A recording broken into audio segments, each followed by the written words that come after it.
Beshem Ha'af, Ve'haben, Ve'dua HaKodesh, Ha'elohim Echad. Di dalam nama Bapa dan Putra dan Roh Kudus Allah yang Esa. Amin. Shalom. Shalom Pak Dani, shalom Pak Setiadi. Ya, shalom Bu Lili, Pak Syud. Terima kasih undangannya untuk bicara di GKI Emmaus, dan tema yang diberikan kepada saya adalah kunjungan orang Majus yang diambil dari Matius 2 ayat 1 sampai 12. Dan kita semua bertanya-tanya, dan memang ini harus buat kita semua untuk memahami Alkitab. Kita harus punya keinginan atau semangat yang driven by a deeper why. Why? Kenapa orang Majus yang justru mencari Yesus? Bagaimana dengan orang Yahudi sendiri? Kenapa Goyim yang mencari Yesus? Nah, kita baca ayat pertama. Matius 2 ayat 1. Sesudah Yesus dilahirkan di Bethlehem di tanah Yudea pada zaman Herodes, datanglah orang-orang Majus dari timur ke Yerusalem. Orang-orang Majus dari timur ini disebut dalam bahasa Ibrani oleh Elias Satter diterjemahkan dengan Megushim Me'eretz Misrach. Orang-orang Majus yang dari negeri timur, Misrah itu timur. Dan mereka bertanya-tanya, di manakah dia, raja orang Yahudi yang baru dilahirkan itu? Kami telah melihat bintangnya di timur, dan kami datang untuk menyembah dia. Bintangnya di timur. Ba Misrah kalau dalam bahasa Ibrani. Kalau dalam bahasa asli Yunani, di dalam tulisan asli bahasa Yunani untuk Perjanjian Baru, Te Anatoli. Bintangnya yang di timur itu kami telah melihat. Siapakah orang-orang Majus itu? Nah, kita driven by deeper why. Istilah Magos dipakai oleh Herodotus pada awalnya untuk suatu suku bangsa Madai yang mempunyai jabatan iman di kerajaan Persia. Bagi penulis-penulis kuno yang lain, kata itu sama dengan imam.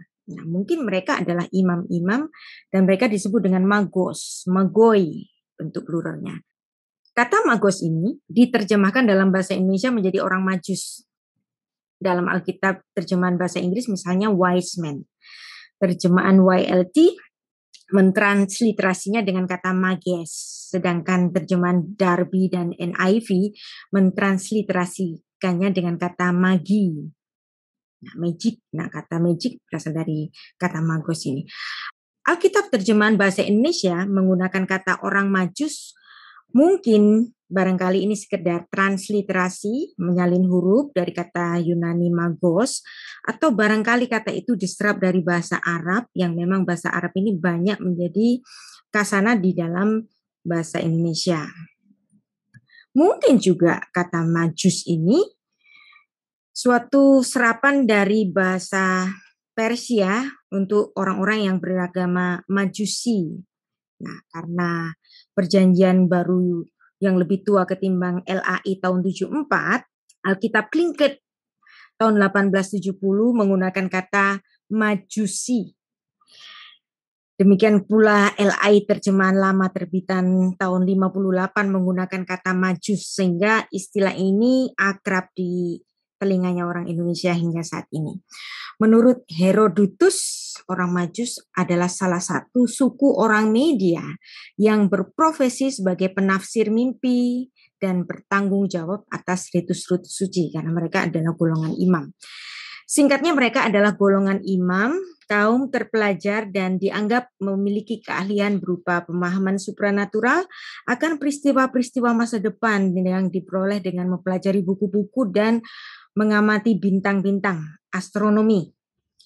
Penyelidikan selanjutnya lebih condong menunjukkan bahwa Babylon dan bukan Media dan Persia adalah pusat dari paham orang Majus yang telah berkembang penuh. Pada mulanya para imam Media tidak disebut orang Majus, akan tetapi mereka menerima nama Majus dari orang-orang Kaldea atau orang Kasdim untuk kasta keimanan mereka. Dan itulah penjelasannya mengapa Herodotus mengatakan bahwa orang Majus adalah suku orang Media. Nah, dari kata magi, magos, kemudian muncul kata magic dalam bahasa Inggris. Ini merujuk pada para imam, orang bijak, orang-orang yang pintar dari golongan orang Madai, Persia, atau Babilonia. Nah, kalau kita membaca Daniel pasal 1 ayat 20 yang dimana kitab ini ditulis dalam latar belakang pembuangan di Babel, kita baca dalam tiap-tiap hal yang memerlukan kebijaksanaan dan pengertian yang ditanyakan raja kepada mereka, didapatinya bahwa mereka 10 kali lebih cerdas daripada semua orang berilmu dan semua ahli jampi. Nah, ahli jampi dalam bahasa Ibraninya itu ditulis dengan asaf. Ternyata di Septuaginta diterjemahkan dengan magos. Dalam terjemahan King James diterjemahkan dengan magician. Nah, jadi benarlah bahwa kata magic itu berasal dari kata magos, bahasa Yunani. Justinus Martir, Origenes, Tertullianus waktu membaca Matius 2 ayat 1 menganggap kata magos ini sebagai ahli jampi. Tertullianus menulis mengenai penyembahan berhala dan merujuk pada golongan magos ini juga adalah imam-imam dari pagan orang-orang Persia atau orang-orang Babel. Nama Majus kemudian diterima umum sebagai istilah bagi ahli-ahli jampi, ahli nujum di timur. Jadi bukti tidak langsung dengan kuat menunjukkan bahwa orang magoi yang mengunjungi Yesus ketika ia masih kecil adalah para ahli-ahli jampi. Kok bisa?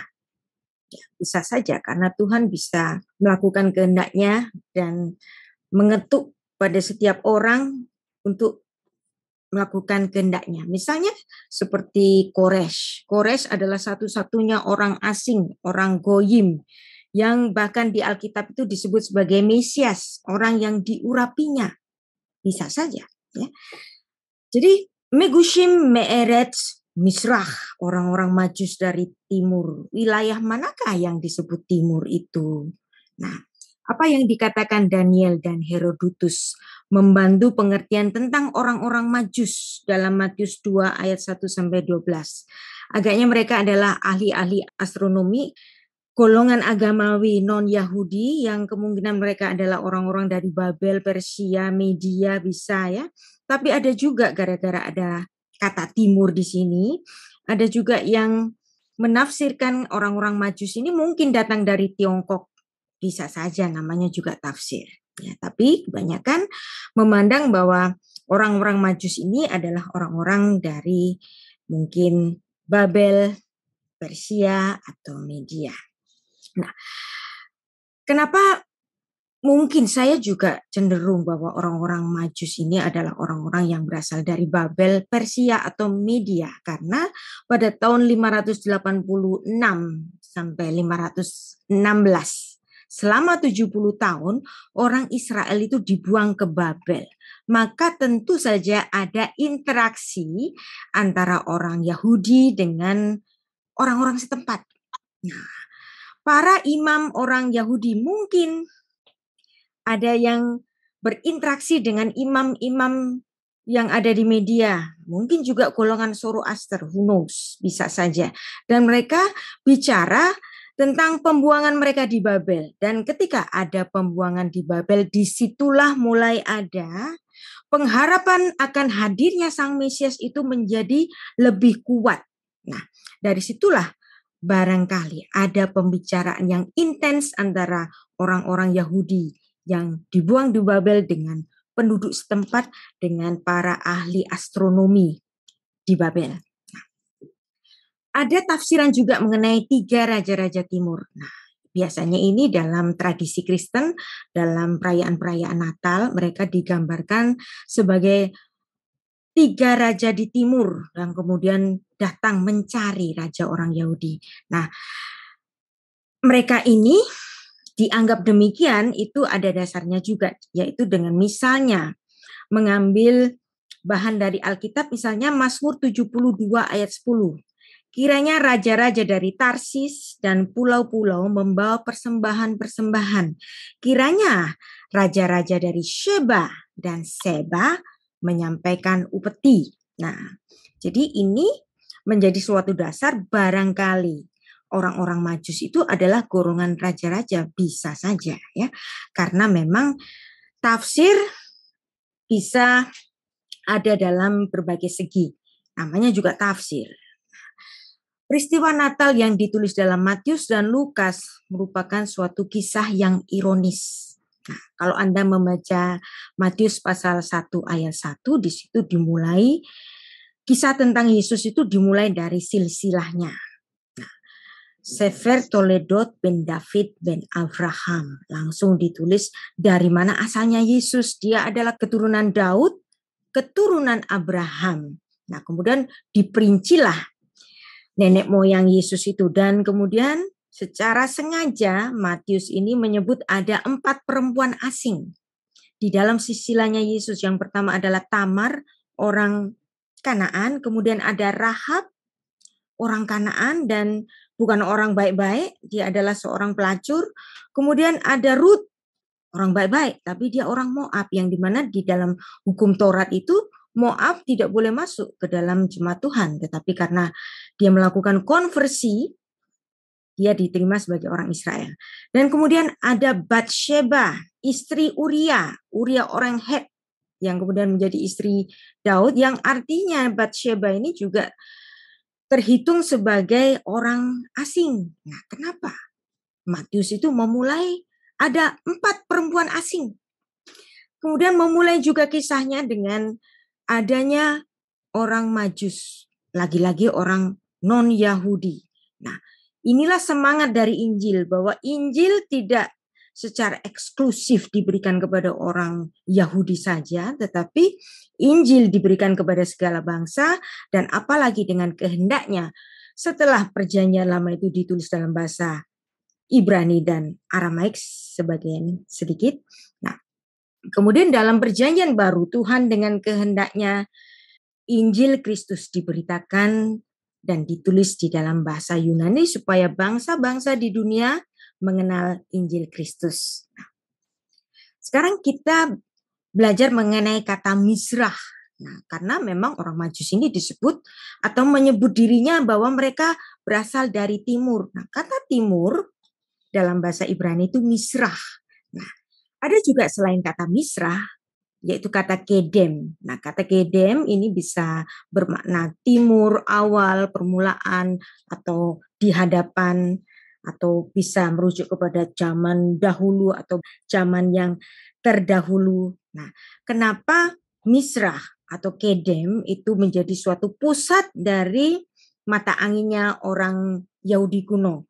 Karena memang waktu itu belum ditemukan kompas. Kompas itu ditemukan oleh bangsa Tiongkok, jadi bukan bangsa Israel. Bangsa Israel nggak kenal kompas.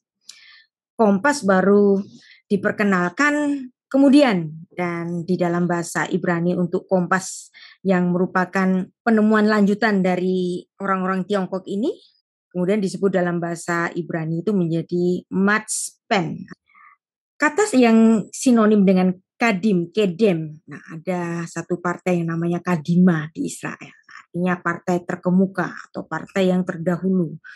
Nah, ini adalah yang sinonim dengan Kedem tadi, yaitu Misrah. arah terbitnya matahari. Nah, menarik pula mempelajari kata Misrah yang bermakna timur ini adalah kiblat. Nah, kiblatnya orang Israel kalau mereka berdoa di sinagog itu ada yang namanya kiblat. Mereka menyebutnya dengan Misrah.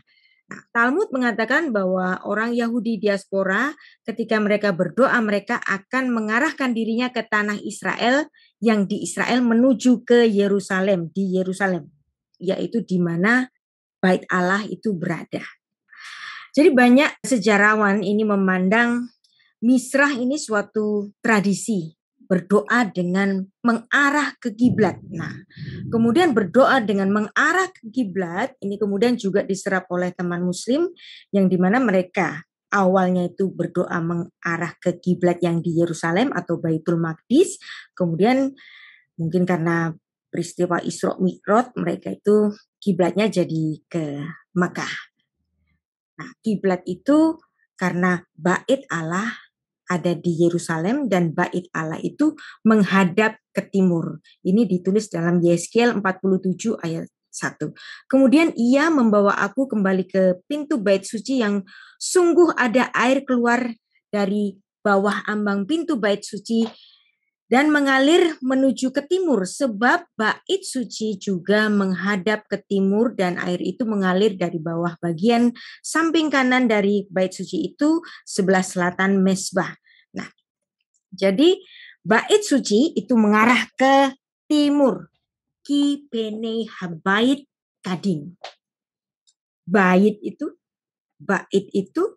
mengarah ke hadapan, di hadapan mana? Mengarah ke timur. Kadim, kadimah, kadim, kedem itu semua artinya timur. Nah, Misrah adalah kiblat. Orang-orang Yahudi doanya menghadap ke Yerusalem. Nah, mulai dari siapa berdoa dengan kiblat ke Yerusalem? Ternyata mulai dari Daud. Tetapi aku berkat kasih setiamu yang besar, aku akan masuk ke dalam rumahmu, sujud menyembah ke arah baitmu. Nah, Raja Daud berdoa sujud mengarah ke baitmu yang kudus dengan takut akan engkau. Jadi, doa dengan mengarah ke suatu kiblat ini dimulai dari Raja Daud. Nah, lagi-lagi juga diulang dalam Mazmur 138 ayat 2. Aku hendak sujud ke arah baitmu yang kudus. Nah, ternyata berdoa dengan bersujud dan mengarah kepada suatu kiblat ada di Alkitab. Tapi kenapa orang-orang Kristen sekarang berdoanya nggak mengarah ke kiblat? Padahal di sini di Alkitab, di kitab Mazmur 2 kali ditulis bahwa Daud itu mengarah ke kiblat kalau berdoa. Nah, demikian juga Bani Korah. Ketika mereka berdoa pun mengarah ke Sion.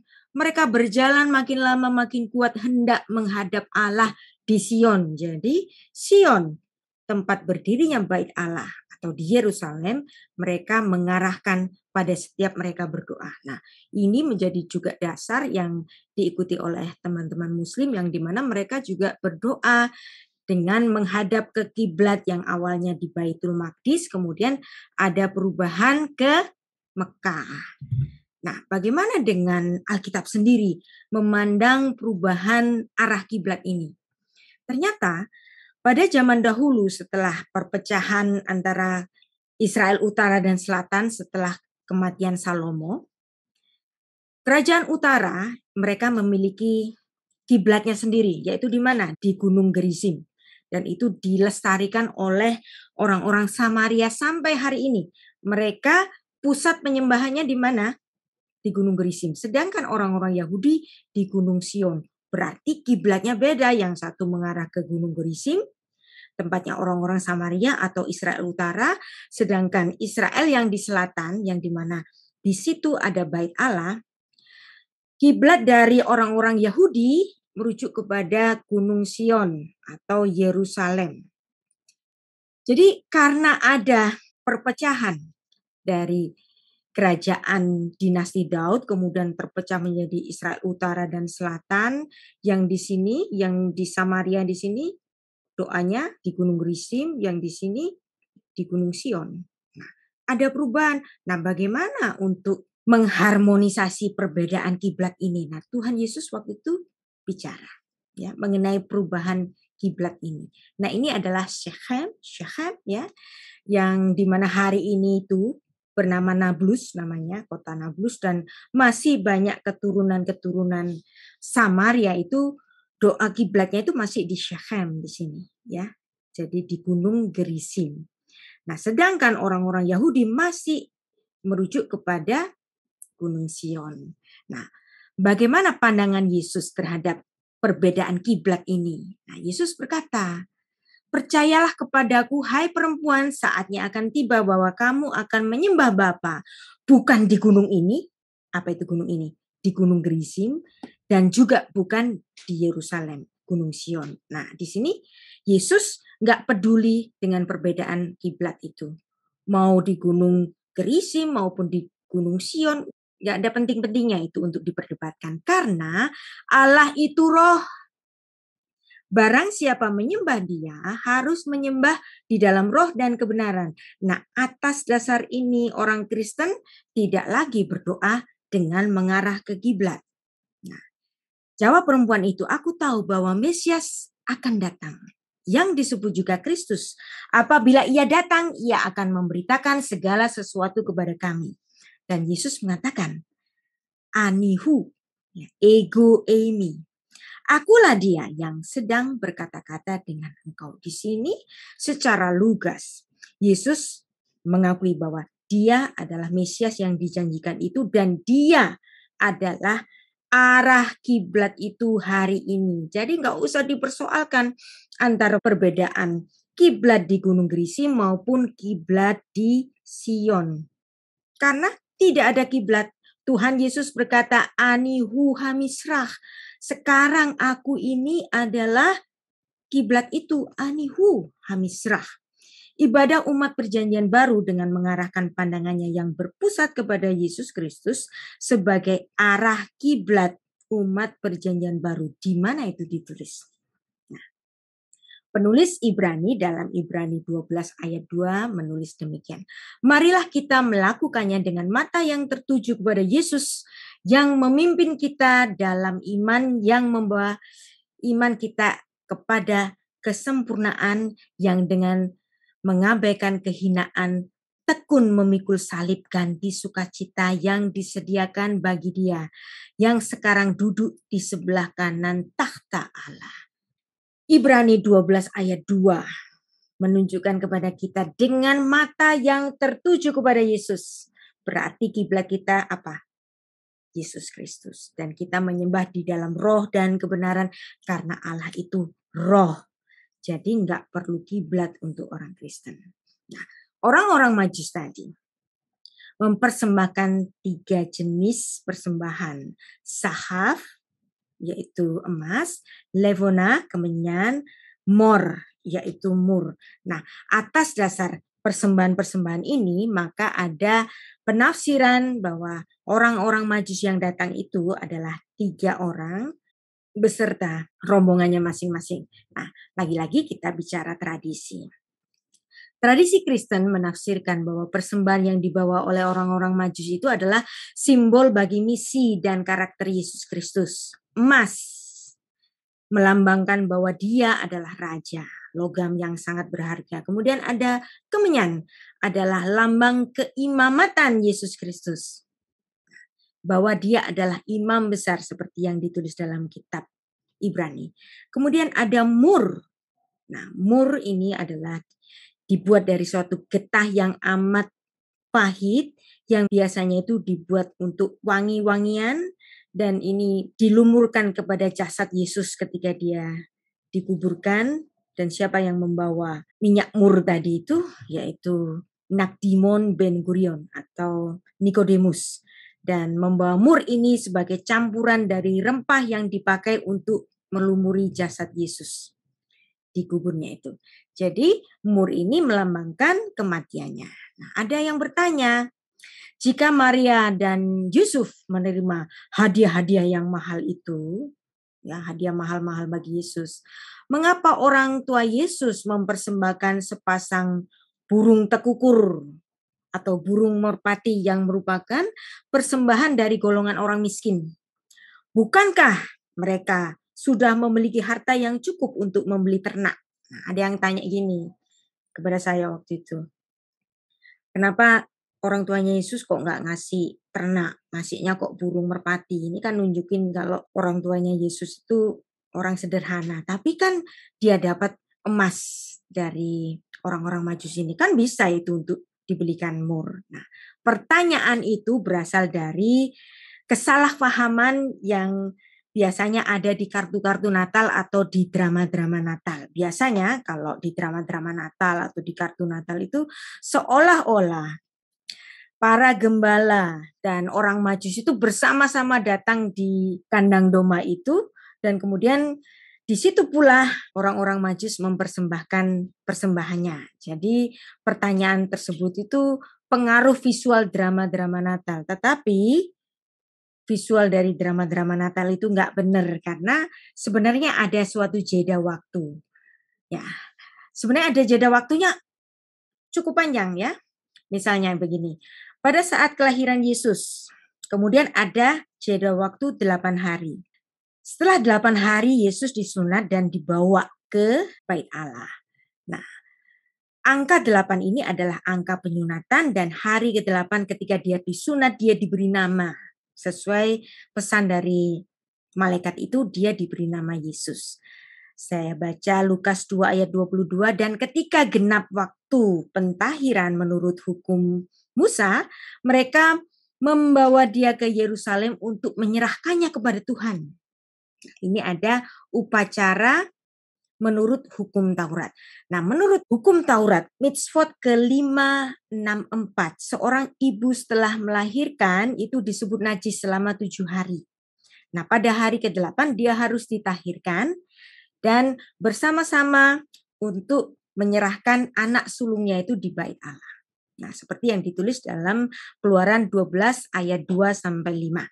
Nah, ini enggak saya bacakan ayatnya karena yang penting adalah pesannya. Selama 7 hari ibu dan bayi laki-laki dikatakan najis. Nah, ini menurut hukum Taurat.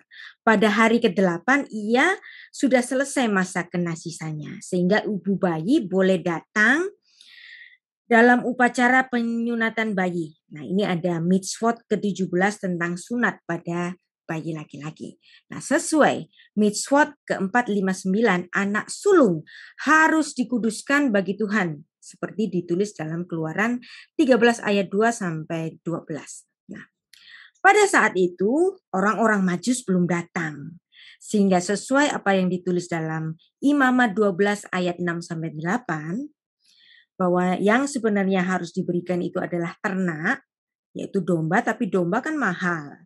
Nah, untuk orang miskin, Musa itu memberikan dispensasi bagi orang-orang miskin atau orang-orang sederhana, mereka boleh mempersembahkan burung merpati dan burung tekukur, seperti yang ditulis dalam Imamat pasal 12 ayat 6 sampai 8.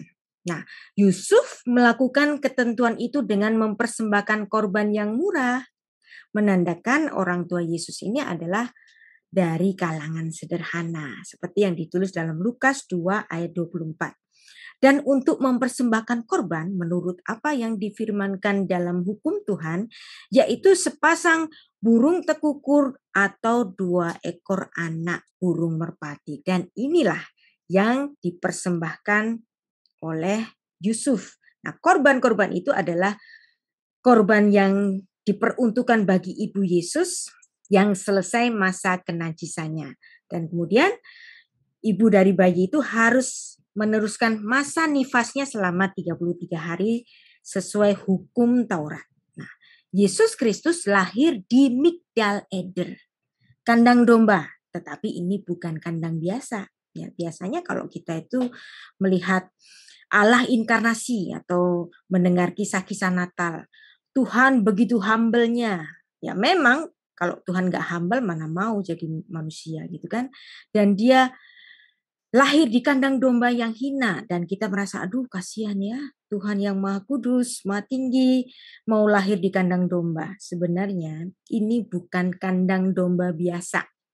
Ini bukan kandang domba biasa yang misalnya mungkin di belakang rumah penduduk, itu bukan. Ini kandang dombanya namanya Migdal Eder. Apa itu Migdal Eder? Migdal Eder adalah suatu kawasan khusus di bawah pengawasan para imam di Bait Allah, yang dimana Migdal Eder ini menjadi tempat pemasok bagi seluruh domba-domba yang dipersembahkan di Bait Allah. Jadi Migdal Eder bukan kandang domba biasa, tetapi merupakan tempat suci untuk memilih domba-domba yang sempurna untuk dipersembahkan di Bait Allah. Jadi Anda jangan bilang lagi, aduh kasihan Yesus kenapa kok lahir di kandang domba. Karena memang tempat ini adalah dipilihnya sendiri. Kenapa? Ya. Karena Yesus yang menjadi penggenap dari domba-domba yang dipersembahkan di Bait Allah itu. Nah, Natal pertama di Migdal Eder, di kandang domba itu yang merupakan tempat pemasok bagi semua domba-domba yang dipersembahkan di Bait Allah, menjadi tempat bagi berita kelahiran yang pertama. Yang kedua adalah sekaligus berita kematian korban untuk penebusan dosa. Karena Yesus memang ditentukan oleh Allah harus lahir di Migdal Eder, karena dialah yang menjadi penggenap bagi semua anak-anak domba yang dipersembahkan di Bait Allah. Itulah sebabnya pada Yohanes 1 ayat 29, Yohanes Pembaptis menunjuk langsung ke hidung Yesus, nggak usah pakai ditafsirkan. Yohanes Pembaptis berkata apa? Inilah anak domba Allah yang menghapus dosa dunia. Bagaimana mungkin kata-kata itu keluar dari Yohanes Pembaptis? Karena Yohanes Pembaptis adalah putra dari Elisabet dan Imam Zakaria yang mengetahui persis kelahiran Yesus Kristus di Migdal Eder. Dan mereka memahami bahwa memang Yesus harus lahir di situ. Sehingga Yohanes Pembaptis langsung menunjuk ke hidung Yesus. Ini, gak usah pakai ditafsirkan. Inilah anak domba Allah yang menghapus dosa dunia.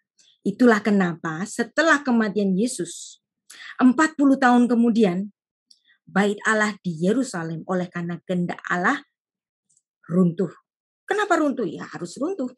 Karena semua korban-korban domba yang dipersembahkan di Bait Allah telah digenapi oleh kematian Kristus. Nah, apa yang ditulis dalam Mishnah Shekhalim 7 ayat 4 ini jelas menunjukkan bahwa tempat yang namanya Migdal Eder itu dikonsider sebagai tempat yang dipakai untuk membesarkan dan memilih domba-domba yang ada di sekitar Migdal Eder dan kemudian dipersembahkan di Bait Allah. Mishnah Shekhalim 7:4. Hewan-hewan yang ditemukan atau dipelihara di padang-padang rumput dalam jarak tertentu dari Migdal Eder. Anda perhatikan di sini Migdal Eder jelas. Kenapa Migdal Eder? Karena memang tempat ini tempat pemasok untuk korban itu. Nah, jarak tertentu dari Migdal Eder adalah yang digunakan sebagai korban untuk upacara di Bait Allah. Jadi keterangan dalam Talmud Yahudi dalam Mishnah Shekhalim 7 ayat 4 memberikan peneguhan bahwa Yesus memang harus lahir di Bethlehem Efrata, tempat berdirinya Migdal Eder itu. Lukas 2:6 ayat 7. Ketika mereka di situ, tibalah waktunya bagi Maria untuk bersalin dan ia melahirkan seorang anak laki-laki. Anaknya yang sulung lalu dibungkusnya dengan kain lampin dan membaringkannya di dalam palungan karena tidak ada tempat bagi mereka di rumah penginapan. Kenapa? Kok nggak ada tempat penginapan? Karena memang itu kehendak Tuhan. Dan peristiwa Migdal Eder ini telah ditulis dalam Kejadian 35 tepatnya ayat 21 yang dimana di situ Yakub setelah kematian Rahel hatinya perlu dihiburkan dan dia membangun sebuah menara yang namanya Migdal Eder untuk menjadi ingat-ingatan akan istri yang sangat dikasihinya itu. Dan kalau Anda membaca ayat ini dalam Targum Jonathan Ben Uziel secara jelas dia menambahkan kata Malcha Meshiha dan merujuk bahwa tempat yang namanya Migdal Eder ini nanti suatu saat Sang Mesias yang dijanjikan akan memunculkan wajahnya di situ. Nah, Lukas 2 ayat 7.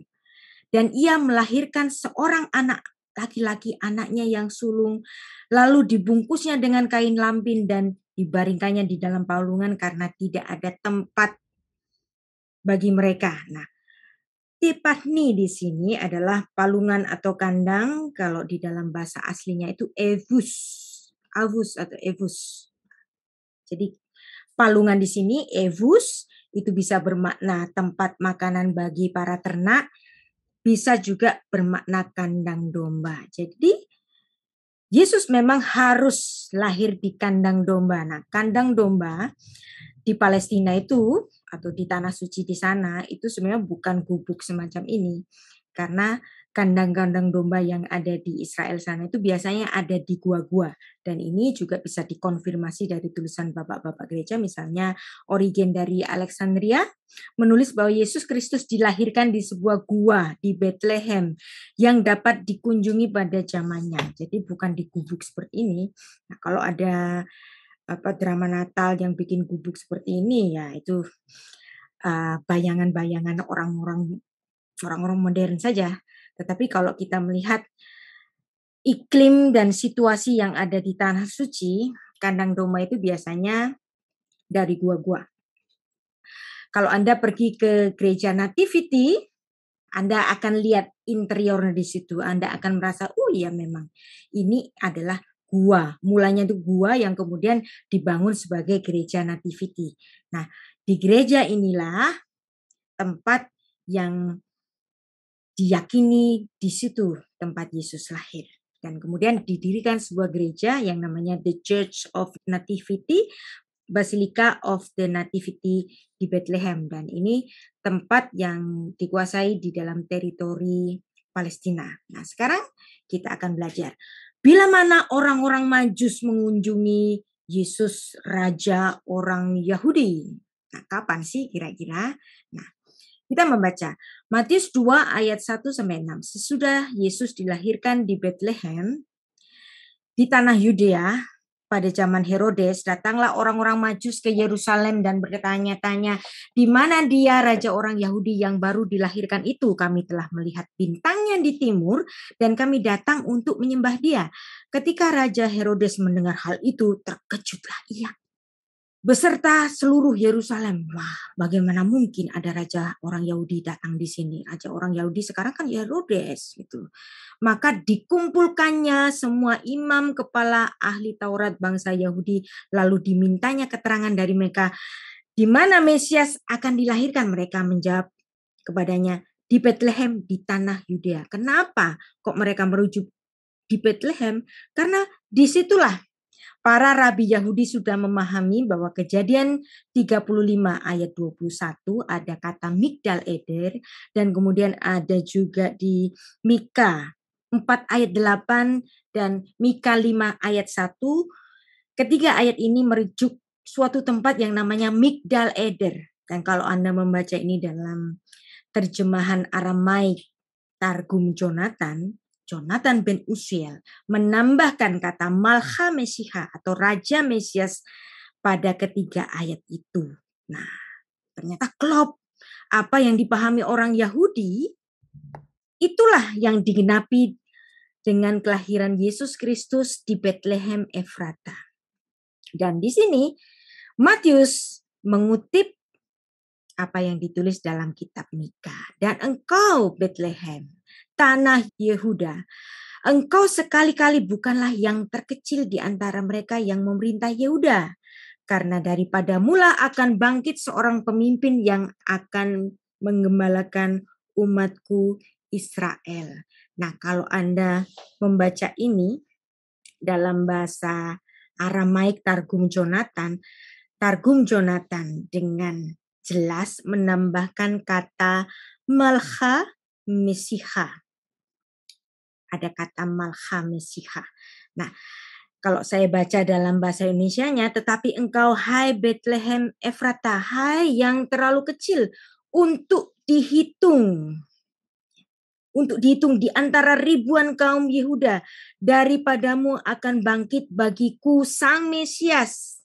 Anda lihat di sini ada kata Mesiha di Targum Yonatan untuk Mika 5 ayat 1. Kenapa ditambahkan? Karena ini untuk memberikan keterangan bahwa orang-orang Yahudi memandang Mika 5 ayat 1 ini sebagai nubuat bagi kelahiran sang Mesias. Dan Mesias ini akan berkuasa atas Israel, yaitu dia yang namanya sudah disebutkan sejak purbakala, sejak hari-hari penciptaan. Wow, kok bisa sih sejak hari penciptaan? Berarti ini merujuk kepada kitab Kejadian di mana ada nubuat pertama kali bagi kelahiran Yesus Kristus, yaitu di Kejadian 3 ayat 15 yang disebut oleh Bapak Gereja Irenaeus sebagai proto-evangelium. Dan bahkan di Targum Jonathan yang sama, Jonathan bin Uziel menambahkan Kejadian 3 ayat 15 dengan kata Malcha Mesiha yang berarti proto-evangelium, Injil yang pertama, berita Injil yang pertama yang ada di Kejadian 3 ayat 15 dipandang oleh orang Israel sebagai Hatikva Lamasya, harapan akan hadirnya Sang Mesias. Dan Migdal Eder 3 kali disebut dalam Alkitab Perjanjian Lama, dalam Kejadian 35 ayat 21, Mika 4 ayat 8, dan Mika 5 ayat 1. Semuanya merujuk pada satu tempat di Bethlehem. Dan di situ nanti Sang Mesias akan muncul. Kita baca ayat selanjutnya, Matius 2 ayat 7 sampai 12. Lalu dengan diam-diam Herodes memanggil orang-orang Majus itu dan dengan teliti bertanya kepada mereka, bila mana bintang itu nampak. Kemudian ia menyuruh mereka ke Bethlehem, pergi dan selidikilah dengan seksama hal-hal mengenai anak itu. Dan segera sesudah kamu menemukan dia, kabarkanlah kepadaku supaya aku pun datang menyembah dia. Setelah mendengar kata-kata raja itu, berangkatlah orang-orang Majus itu dan lihatlah bintang yang mereka lihat di timur itu mendahului mereka seolah-olah mereka sedang dituntun hingga tiba dan berhenti di atas tempat di mana anak itu berada. Maka masuklah mereka ke rumah itu. Perhatikan. Masuklah ke rumah. Jadi bukan masuk ke kandang domba. Nah, yang artinya di sini para orang Majus ini tidak masuk ke kandang domba, tapi masuk ke rumah, yang artinya nggak ada itu pertemuan antara gembala di padang tiba-tiba bareng dengan orang-orang Majus ini, kemudian mempersembahkan di kandang domba itu. Nah, kenapa kok misalnya drama-drama Natal itu kok menulis demikian ya, daripada repot ganti-ganti properti untuk panggung, ya udah ditaruh di situ aja sekalian deh gitu. Tapi sebenarnya kalau menurut Alkitab kita ternyata ada jeda waktu. Saya yakin di sini terjadinya setelah Yesus disunat. Nah, setelah mereka itu bertemu dan melihat anak itu bersama dengan Maria ibunya, lalu mereka sujud menyembah dia, mereka pun membuka tempat harta bendanya dan mempersembahkan persembahannya kepadanya, yaitu emas, kemenyan, dan mur. Kenapa disebut dengan 3 Raja Timur? Yaitu berdasarkan persembahannya itu, yaitu emas, kemenyan, dan mur. Dan karena diperingatkan dalam mimpi, supaya jangan mereka itu kembali kepada Herodes, maka pulanglah mereka ke negerinya melalui jalan lain. Nah, karena mereka melalui jalan yang lain, maka nanti Herodesnya marah. Dan Anda lihat di sini, ternyata ada jeda waktu bahwa pada ayat yang sebelumnya ketika Yesus itu lahir, bayi Yesus itu disebut dengan brepos bahasa Yunani. Sedangkan saat bertemu dengan orang-orang Majus itu, Yesus sudah disebut sebagai paidion. Nah, paidion ini adalah suatu kata generik yang digunakan untuk menyebut anak-anak anak-anak di bawah balita. Jadi itu kata generik. Kalau pais adalah anak, tapi kalau paidion itu lebih kecil daripada anak. Nah, anak kecil itu dan itu ada di rumah. Berarti di sini terjadinya setelah Yesus disunat. Mungkin bisa saja 1 bulan atau berapa bulan setelahnya ya. Nah, ayat di atas, ayat tadi yang kita baca itu menulis paidion, anak kecil. Nah, ada beberapa kata Yunani Perjanjian Baru yang merujuk pada bayi yang terus meningkat menjadi anak kecil. Yang pertama adalah brepos, orok. Nah, ketika Yesus lahir di kandang domba itu disebut dengan orok, brepos, yang harus disusui. Kemudian ada nepios, sedikit di atas brepos. Nah, kemudian ada pais. Nah, kemudian ada kata paidion, paidion. Paidion ini yang lebih kecil, yang untuk anak kecil, kata generiknya. Nah, saat Yesus di rumah itu dia sudah disebut dengan paidion, jadi tidak lagi disebut orok. Nah, terhadap Matius 2 ayat 11 ada beberapa penafsiran mengenai kapan orang-orang Majus itu datang mengunjungi Yesus. Mereka mungkin tiba 1 bulan atau lebih setelah kelahiran Yesus. Matius 2 ayat 8-11 menyebut Yesus sebagai anak yang tinggal di dalam rumah. Jadi setelah Yesus dilahirkan di kandang, karena waktu itu tidak ada penginapan dan kemudian Maria dan Yusuf menemukan keluarga mungkin yang mereka dapat menumpang tinggal di rumah keluarga itu. Sementara dalam kalender liturgi dari saudara tua kita, yaitu umat Katolik, orang-orang Majus mengunjungi Yesus Sang Mesias pada 12 hari setelah kelahirannya. Ya boleh saja namanya juga tafsir. Nah, tradisi ini disebut dengan Pesta Penampakan Tuhan, Epifani, 3 Raja, yang dirayakan 12 hari sesudah Natal 25 Desember. Nah, kedua penafsiran ini dapat kita terima dengan menimbang Matius 2 ayat 11, orang-orang Majus itu datang dari timur, kemudian sempat bertemu dengan Raja Herodes dan tentu ini memerlukan waktu berhari-hari. Jadi ada jeda antara Yesus di palungan dan kemudian berpindah ke rumah.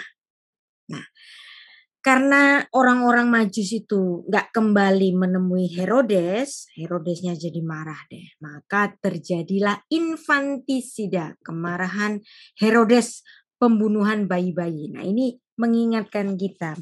Ada satu saat di zaman dahulu, gara-gara satu bayi lahir, bayi-bayi yang lain itu dibunuh. Pada masa apa itu? Pada masa kelahiran Musa. Nah, sekarang pada masa kelahiran Yesus, ada lagi infantisida. Jadi ini menunjukkan bahwa apa yang terjadi pada masa dulu, kelahiran Musa, dan Musa, pelayanan Musa itu merupakan tipologi dari pelayanan Yesus Kristus, maka terjadi lagi. Itulah yang disebut oleh Musa, nanti akan lahir ada orang, seorang nabi yang seperti aku. Ulangan 18 ayat 18 yang dimana kelahirannya itu terjadi hampir mirip dan tidak ada orang lain yang bisa menyamai ini. Kelahiran Musa dan kelahiran Yesus sama-sama terjadi pembunuhan bayi-bayi atau infantisida.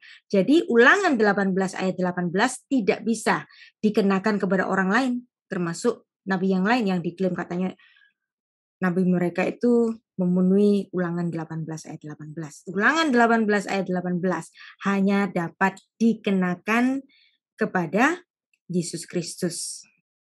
Setelah orang-orang Majus itu berangkat, nampaklah malaikat Tuhan kepada Yusuf dalam mimpi mereka, bangunlah, ambillah anak itu serta ibunya, larilah ke Mesir dan tinggallah di sana sampai aku berfirman kepadamu, karena Herodes akan mencari anak itu untuk membunuh dia. Maka Yusuf pun bangunlah, diambillah anak itu serta ibunya. Malam itu juga ia menyingkir ke Mesir dan tinggal di sana hingga Herodes mati. Hal itu supaya genaplah yang difirmankan Tuhan oleh para nabi, dari Mesir kupanggil anakku. ketika Herodes tahu bahwa ia telah diperdayakan oleh orang-orang Majus itu, ia sangat marah. Lalu ia menyuruh membunuh semua anak di Bethlehem dan sekitarnya, yaitu anak-anak yang berumur 2 tahun ke bawah, sesuai dengan waktu yang dapat diketahuinya dari orang-orang Majus itu. Dengan demikian, genaplah firman yang disampaikan oleh Nabi Yeremia, terdengarlah suara di Rama, tangis dan ratap yang amat sedih. Rahel menangisi anak-anaknya dan ia tidak mau dihibur sebab mereka tidak ada lagi. Nah, jadi ada infantisida, ada yang mempersoalkan. Nah, katanya Yesus itu disebut dengan Raja Damai, Yesaya 4 ayat 5. Tapi bagaimana mungkin dia disebut Raja Damai kalau pada kelahirannya saja menimbulkan huru-hara. Huru-haranya apa? Pembunuhan bayi-bayi. Seperti yang ditulis Yesaya 9 ayat 5 ini. Sebab seorang anak telah lahir untuk kita, seorang putra telah diberikan untuk kita, lambang pemerintahannya ada di bahunya, yang namanya disebutkan orang sebagai penasihat ajaib, Peleioets, Allah yang perkasa, El Gibor, Bapa yang kekal, Afiat, Raja Damai, Syar Shalom. Kalau dia Raja Damai, bagaimana mungkin disebut Raja Damai? Wong lahirnya saja menimbulkan infantisida.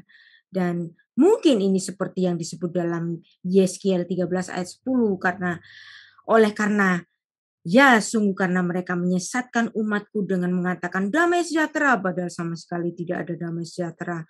Mereka mendirikan tembok dan lihat mereka mengapurnya. Wah, ini gak cocok ini diberikan kepada Yesus. Yesus bukan Raja Damai. Tetapi kalau Anda membaca dalam Roma 6 ayat 23, ada satu ungkapan yang menggetarkan hati. Upah dosa ialah maut. Kalau berdosa upahnya mati. Nah, kematian yang dimaksud ini adalah kematian kekal. Nah, oleh sebab itu harus ada Allah yang inkarnasi untuk datang ke bumi untuk membayar hutang dosa itu. Nah, tipologi kematian Kristus itu sudah ada sejak Taman Eden, ditulis dalam Kejadian 3 ayat 21. Nah, yang dimana Adam makan buah yang dilarang oleh Tuhan. Nah, dalam Kejadian 2 ayat 17 menuliskan pada hari engkau memakannya, yaitu pada hari engkau melanggar, pada hari engkau berdosa, pastilah engkau mati. Nah, tetapi bagaimana mungkin pada hari itu Adam gak mati? Kita harus tahu bahwa di Taman Eden terjadi kematian tukar guling yang pertama. Itulah sebabnya Adam tidak mati. Karena Tuhan telah melakukan korban untuk penghapusan dosa yang pertama kali di Taman Eden dengan membunuh domba yang tidak berdosa, kulitnya diambil untuk menutupi aib Adam. Tertulis dalam Kejadian 3 ayat 21, itu menjadi pakaian keselamatan bagi Adam. Disitulah terjadi tukar guling kematian. Upah dosa adalah mati. Mati harus dibayar mati. Tuhan telah menunjukkan tipologi kematian yang pertama di Taman Eden. Disinilah Tuhan sudah bertindak sebagai sang juru selamat sejak di Taman Eden. Yesaya 43 ayat 11. Anochi, Anochi Adonai. Ve'en mi baladai Moshia. Nah, ada juga yang mengatakan gak mungkin Yesus disebut sebagai Raja Damai. Orang di Matius 10 ayat 34 mengatakan, jangan kamu menyangka bahwa aku datang untuk membawa damai atas bumi ini. Aku datang bukan untuk membawa damai, melainkan pedang. Nah lo, wah, emang cocok Yesus disebut Raja Damai? Apa yang dimaksud dengan Syar Shalom dalam Yesaya 9 ayat 5 ini? Maka kita harus memahami apa yang dimaksud dalam Yesaya 9 ayat 5 sebagai Syar Shalom. Karena kata Shalom itu tidak hanya berarti damai sejahtera, tidak hanya berarti komplit. Kata Shalom ini juga bermakna melunasi. Jadi kalau ini saya boleh menerjemahkan di dalam terjemahan yang lainnya, namanya disebut sebagai penasehat ajaib Pele Yoetz, Allah yang perkasa, El Gibor, Bapa yang kekal, Afiat, Raja Damai, Syar Shalom. Nah, Syar Shalom ini, karena Shalom itu juga dalam bentuk PL itu bermakna melunasi, berarti dia adalah Raja yang melunasi. Melunasi apa? Melunasi hutang dosa yang upahnya adalah maut. Jadi shalom di sini tidak hanya bermakna damai, tetapi juga bermakna melunasi. Itulah sebabnya di dalam surat dari Rasul Paulus mengatakan, dengan matinya Kristus, itu seperti sedang menaikkan surat pelunasan hutang. Inilah yang dilakukan oleh Tuhan. Kata shalom, peace, completeness, dan juga bermakna paid in full.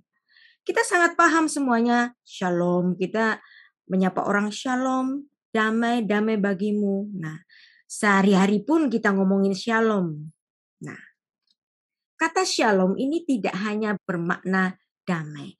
Ada bentuk yang lain, misalnya kata shalom dalam bentuk PL, aktif, intensif, itu artinya melunasi, membayar dengan lunas. Nah, lagi-lagi ini bukan kebetulan karena Yesus adalah korban pendamaian dosa yang dilakukan di Bait Allah yang digunakan untuk membayar dosa-dosa yang dilakukan oleh manusia yang harus mempersembahkan korban berdarah. Nah, dalam semua korban-korban yang dilakukan di Bait Allah dengan darah binatang, pada akhirnya harus dilunasi dan pelunasannya adalah darah dari Allah yang inkarnasi. Dan Sang Juru Damai, yaitu Yesus Kristus, melakukan penggenapan terhadap ketentuan kafarah itu di Yerusalem. Dan Yerusalem bukan kebetulan. Yerusalem itu terdiri dari dua kata. Yerusalem. Yeru dari kata yarah, yaitu mengajarkan. Kata yarah itu bermakna mengajarkan atau mendidik atau memberitahu arah. Kemudian shalom, Yerusalem. Berarti kata Yerusalem itu artinya kota yang mengajarkan perdamaian. Nah, ada juga dalam 2 Raja 4 ayat 7 kata shalom, shalmi aku membayar, itu dalam artian membayar lunas. Nah, kata shalom ternyata bukan hanya artinya itu damai, tapi membayar lunas. Misalnya kalau dalam bahasa Ibrani modern, aku telah membayar bil tagihan itu. Nah, shilamti al-hachesbon. Shilamti, ya. Ada kata shalom, shin lamet mem, shalom. Shilamti, aku telah bershalom pada tagihan-tagihan itu. Aku sudah membayar tagihan-tagihan itu. Jadi kamu nggak usah nagih lagi loh. Aku sudah bershalom, aku sudah melunasi. Atau kalau ada juga misalnya ungkapan dia sudah membayar buku itu. Hu shilem al-hasefer. Dia sudah membayar, dia sudah bershalom dengan buku itu. Mereka sudah membayar sewa apartemen. Pakai kata shalom juga. Hem shilmu et shekar hadirah. Shilmu. Nah, shilmu ini juga dari kata shalom. Shin lamet mem. Jadi kata dasarnya sama. Berarti shalom tidak hanya bermakna damai, tapi juga dalam artian membayar. Ada lagi dalam Ayub 22 ayat 27. Kata tesalem, shalom. Artinya membayar. Membayar apa? Membayar nazar. Termasuk membayar nazar. Jadi shalom juga bermakna melunasi. Seperti apa yang ditulis dalam Roma 6 ayat 23. Sebab upah dosa ialah maut. Sebab hutang dosa ialah maut. Harus dilunasi dengan apa? Maut juga. Itulah kenapa ada karunia Allah yang memberikan kehidupan karena dia lahir ke bumi dan dia yang menggantikan kematian kekal itu dengan darahnya sendiri.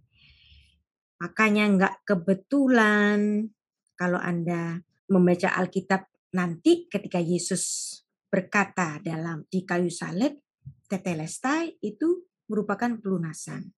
Karena harga pelanggaran itu adalah mati. Dasarnya di mana? Di Kejadian 2 ayat 17. Semua pohon di taman ini boleh kamu makan buahnya darinya, tetapi pohon pengetahuan tentang yang baik dan yang jahat, janganlah kau makan buahnya darinya, sebab pada hari engkau memakannya, pada hari engkau melanggar, pada hari engkau berdosa pastilah engkau mati. Tapi kenapa hari itu Adam gak mati? Karena ada kematian tukar guling yang pertama di Taman Eden. Tuhan membunuh binatang yang tidak berdosa, diambil kulitnya, dipakai sebagai pakaian bagi Adam, dan itu sebagai tipologi. Mati dibayar mati. Itulah sebabnya, lagi-lagi saya mengutip Yohanes 1 ayat 29, karena Yesus yang menggenapi semua korban-korban yang diulang-ulang di sepanjang perjanjian lama, darah binatang yang dipersembahkan sebagai korban, digenapi oleh Yesus Kristus yang memang lahir di Migdal Eder, di kandang domba, yang memasok domba-domba untuk bait Allah. Sehingga bukan kebetulan, betul-betul Yohanes Pembaptis secara sadar menunjuk kepada Yesus. Inilah anak domba Allah yang menghapus dosa dunia, karena dia yang melunasi semuanya. Nah, seperti apa yang ditulis dalam perkataan Yesus di kayu salib. Sesudah Yesus meminum anggur asam itu, berkatalah ia, sudah selesai. Dalam bahasa asli Yunani ditulis dengan tetelestai. Asal katanya dari kata telos, kemudian tete di sini adalah bentuk perfect. Jadi Yesus melakukan telos, penyelesaian ini satu kali untuk selama-lamanya. Tetapi penerjemahan it is finished, sudah selesai, ini adalah terjemahan yang lost in translation. Terjemahnya nggak salah, tapi maknanya terkikis. Karena kita harus membayangkan kira-kira Yesus itu bicara yang diterjemahkan dengan kata tetelestai oleh Rasul Yohanes itu, Yesus kan pasti ngomongnya kalau nggak ngomong bahasa Aram, dia akan bicara dalam bahasa Ibrani. Nah, dalam bahasa Ibrani atau dalam bahasa Aram, kata melunasi dalam bentuk pasif itu sudah dilunasi. Kata tetelestai itu dalam bahasa Ibraninya nislam, bentuk pasif dari kata shalom. Itu sudah dilunasi. Jadi terjemahan it is finished, sudah selesai. Itu bukan suatu kata yang dapat mewakili secara penuh makna nislam ini, shalom. Aku sudah melunasinya. Melunasi dengan apa? Melunasi dengan darahku sendiri. Jadi kalau Anda membayangkan perkataan Yesus tetelestai dari mulut yang keluar dari Yesus dalam bahasa Ibrani, karena memang dia lahir sebagai orang Yahudi, Islam itu sudah dilunasi. Upah dosa yang adalah maut sudah dibayar dengan darahnya sendiri.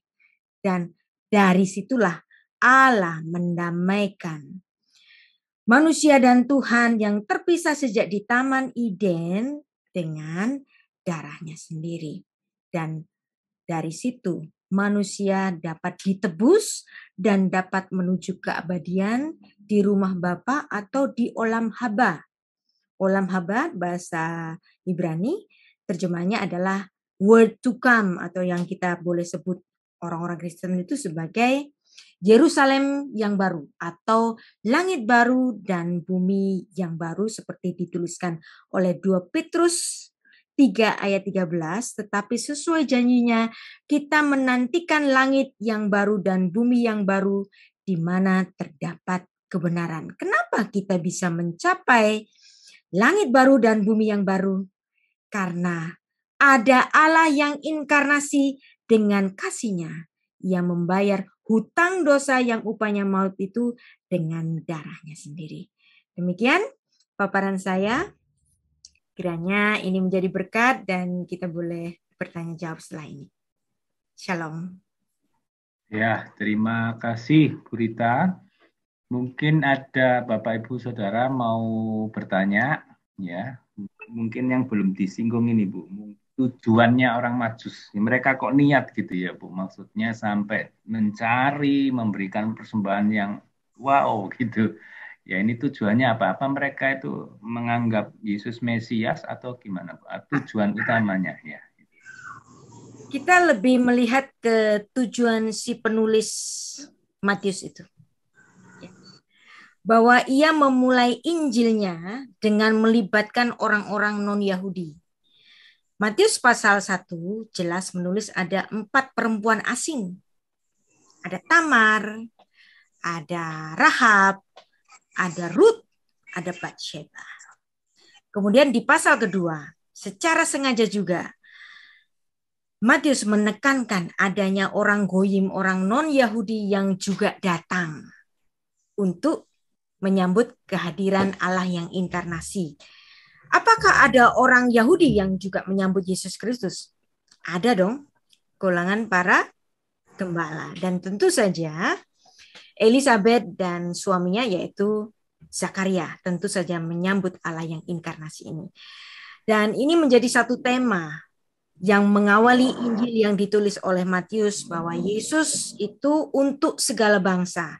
Dan mengenai tujuan dari orang Majus itu datang untuk menemui Raja Mesias ini, seperti yang saya utarakan tadi, bahwa saya lebih condong melihat bahwa orang Majus ini adalah orang-orang yang berasal dari Persia atau Media atau Babel, yang dimana tempat itu adalah tempat di mana orang-orang Yahudi itu pernah dibuang ke Babel selama 70 tahun.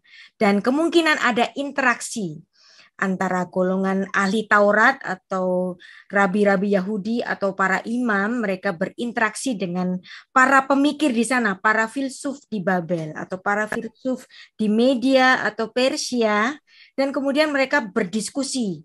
Mereka mengimpikan akan hadirnya Sang Mesias. Karena ketika mereka dibuang ke Babel, isu tentang hadirnya Sang Mesias itu menjadi isu yang utama. Kapan Tuhan Engkau mengirimkan Sang Mesias sehingga mengembalikan kami, kebanggaan kami sebagai Am Segula, bangsa pilihan Tuhan, untuk mengembalikan kejayaan kerajaan Daud. Nah, itulah sebabnya ini menjadi suatu isu yang sangat penting bagi orang Yahudi dalam pembuangan, dan itu dibicarakan di Babel, Media, atau Persia. Nah, karena mereka melihat ini sesuatu yang penting dan mereka juga mempelajari astronomi, dan ada yang mengatakan bahwa bintang yang mereka lihat di timur itu adalah suatu meteor. Tapi kalau meteor itu kan wus hilang gitu kan. Nggak mungkin bisa menuntun mereka sampai berhenti di atas suatu rumah dan kemudian mereka masuk ke rumahnya. Yang artinya di sini saya lebih melihat bahwa bintang yang mereka lihat di timur itu mengantar orang-orang Majus ini untuk ke tempat di mana Sang Mesias itu lahir di Bethlehem. Nah, saya rasa ini adalah suatu peristiwa supranatural karena memang pada kelahiran Yesus itu syarat dengan keajaiban. Yang pertama tentu saja adanya keajaiban, ada perawan. Kok bisa memiliki putra tanpa pembuahan laki-laki? Nah, kemudian ada bintangnya yang mereka lihat di timur yang mengantar mereka sampai di Bethlehem Efrata. Nah, tujuannya apa? Tentu saja menyambut hadirnya Allah Sang Mesias. Demikian, Pak Dani. Terima kasih, Bu Rita. Sama-sama. Ini ada pertanyaan, apakah cocok analogi dari persembahan dari orang Majus Kemenyan, cara menyembah, emas, harta yang terbaik, mur, sembahan, dan pujian? Apakah analogi ini cocok, maksudnya begitu, Bu? Ya, boleh saja. Yang namanya tafsir, saya nggak selalu strik dengan tafsir. Ada yang mengatakan emas, kemenyan, dan mur itu diartikan sebagai persembahan dari 3 raja. Nah, ada yang mengatakan emas itu untuk merujuk bahwa dia adalah raja, kemenyan untuk merujuk dia adalah imam besar, kemudian mur itu merujuk kepada kekekalannya. Karena mur itu dilumurkan pada jasad Yesus untuk merujuk kepada kebangkitannya. Tapi seandainya emas, kemenyan, dan mur ini dianggap sebagai cara menyembah, dan emas adalah harta yang terbaik, dan mur sebagai persembahan pujian, bisa saja. Karena persembahan itu sebagai dupa yang harum, maka mur sebagai wangi-wangian tadi dapat saja dirujuk sebagai suatu persembahan pujian. Pak Obin ya yang bertanya ini. Saya enggak bertanya, Bu. Tapi gara-gara COVID ini saya sudah nonton serinya Bu Rita ini mulai seri 1 sampai berapa? 27 atau 32 ya. Kemudian ada Mazmur 42, kemudian Matius kata pertama itu orang miskin itu, muslimah itu banyak. Terima kasih Pak Med. Terima kasih ya, karena dengan gini saya wawasannya tambah luas, Bu. Terima kasih, dan saya coba belajar bahasa Ibrani-nya, Bu. Oke, kan saya ada mengajar bahasa Ibrani untuk membaca dari orang yang buta huruf sampai nanti dia bisa membaca, sampai dia bisa mengenali kata benda dan kata kerja dalam basicnya. Itu ada 30 unit. Pak Syuat, Bapak sudah mengikutinya belum? Beberapa, Bu. Beberapa ya. Nah, terima kasih sudah mampir di channel saya. Nah, dengan penjelasannya Bu Rinta ini, saya wawasannya tak pikir, wah, Alkitab kita ini jauh lebih hebat, Bu. Iya, terima kasih Bapak. Saya yang mengikuti serialnya Bu Sofiatul mengenai Islamologi seri 1 sampai 22B itu. Jadi hikmat COVID ya Pak ya, banyak di rumah jadi nonton YouTube untuk belajar. Haleluya. Mungkin sedikit agak nyimpang. Tadi kan disebut tentang pohon pengetahuan baik dan jahat ya Bu ya. Iya. Itu kalau menurut Bu Rita atau pandangan Bu Rita itu apakah itu benar-benar pohon atau bagaimana Bu? Ya. Cuman ingin tahu aja, maksudnya itu di tempat disinggung ya. Mungkin tidak ada kaitannya dengan orang Majus. Ya. Karena saya adalah seorang guru yang mengajar membaca bahasa Ibrani secara pesyat, jujur, lurus, apa adanya, harfiah. Saya juga melihat bahwa pohon itu adalah pohon beneran. Karena begini, bukan cuma pesyatnya, tetapi juga pemahamannya. Ketika perempuan itu memandang buah itu, dan kata si ular itu, semua pohon di taman ini, buahnya jangan kamu makan. Dikoreksi oleh perempuan itu. Enggak kok, kita boleh makan, tapi yang enggak boleh makan itu yang ini nih. Pohon pengetahuan yang baik, yang jahat, jangan kau makan dan kau raba. Nah, ada kata raba. Nah, perempuan itu menambahkan kata raba. Ini bahayanya ya. Jangan sekali-kali menambahkan firman. Tuhan nggak nyuruh bilang raba kok, nggak melarang raba kok, dia nambahin raba gitu kan. Nah, ketika diraba, lu nggak apa-apa gitu kan. Nah, kemudian dia tertarik, enak kali gitu. Nah, dia mencoba memakannya dan tidak terjadi apa-apa. Dia tidak melihat terjadi apa-apa.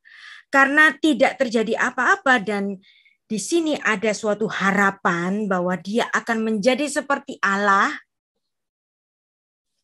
Nah, kemudian si istri ini menawarkan kepada suaminya. Nah, itu fatal. Yang diberi mandat untuk jangan memakan adalah sang suami. Tapi ketika sang suami itu diberi oleh istrinya, nih makan, enak kok, nggak apa-apa. Bukannya dia itu mengkoreksi istrinya, tapi dia ikut makan. Dan setelah suaminya makan, fayuka, barulah terjadi perubahan itu.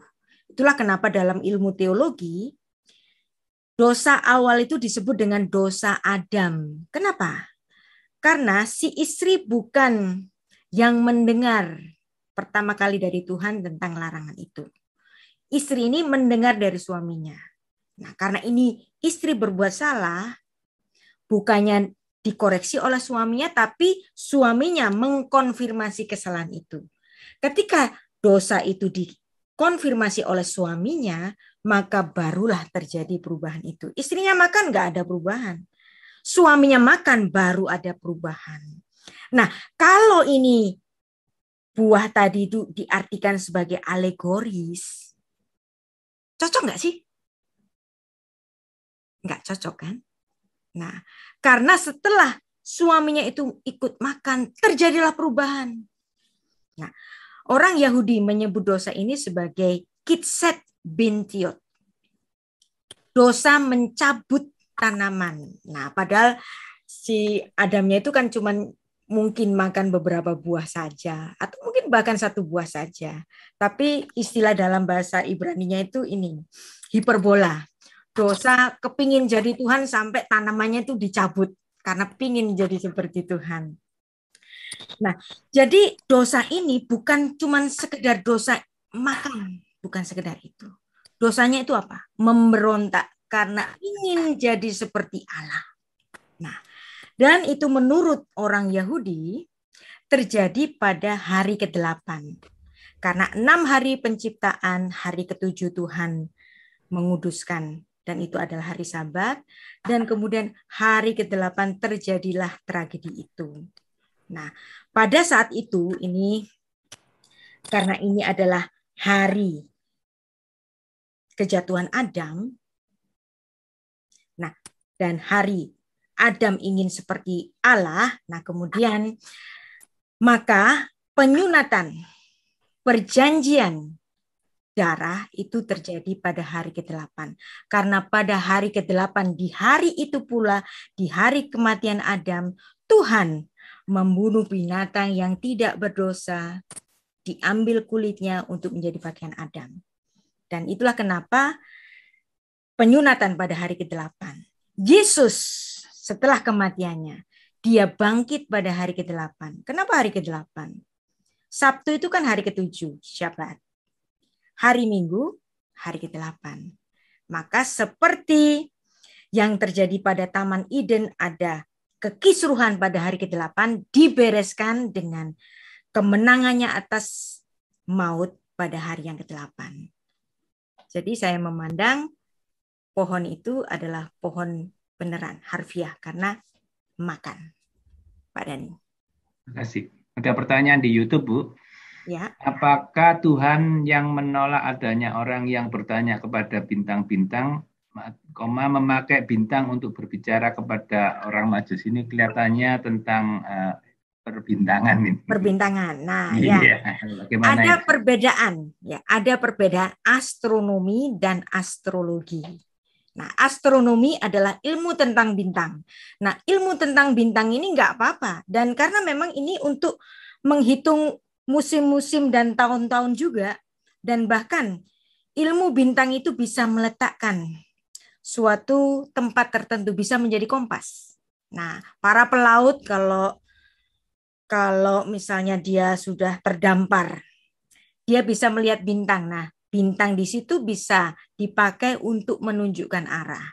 Nah, apa bedanya astronomi dan astrologi? Astronomi ilmu tentang bintang. Nah, kalau astrologi ilmu tentang nujum. Nah, kata magoi, magos itu satu kata yang sama-sama digunakan untuk orang yang memiliki kemampuan untuk astronomi, tapi juga digunakan untuk orang-orang yang memiliki kemampuan untuk bernujum riyah. Nah, jadi ini bisa 2 kali.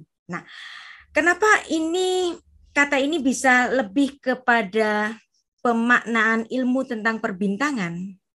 Karena memang orang-orang Majus ini memandang bintang dan bintang itu mengarahkan mereka kepada kehadiran Allah yang inkarnasi. Jadi orang-orang Majus yang menyambut kedatangan Allah yang inkarnasi ini, saya lebih memandang orang-orang yang mempelajari astronomi, bukan astrologi yang nujum itu. Pak Dani. Ya, terima kasih Bu Rita. Kalau masih ada pertanyaan kan dipersilakan. Mungkin sebagai closing statement, aplikasi apa yang bisa kita dapatkan dari pelajaran orang Majus ini, Bu? Ya. Orang Majus, orang non-Yahudi. Kita yang belajar di sini juga orang-orang non-Yahudi. Dan kitab Matius dibuka dengan menyebut orang-orang non-Yahudi. Ada 4 perempuan asing termasuk orang-orang Majus yang non-Yahudi. Dan mereka bersama-sama menyambut datangnya Allah yang inkarnasi. yang artinya di sini Yesus Kristus walaupun terlahir sebagai orang Yahudi, tetapi kelahirannya adalah bagi semua bangsa di dunia, seperti yang diungkapkan oleh Yohanes Pembaptis. Inilah anak domba Allah yang menghapus dosa manusia di dunia. Jadi bukan hanya menghapus dosa-dosa orang Israel, tetapi menghapus dosa-dosa di dunia. Demikian, Pak Dhani. Closing statement saya, terima kasih. Yesus untuk segala bangsa.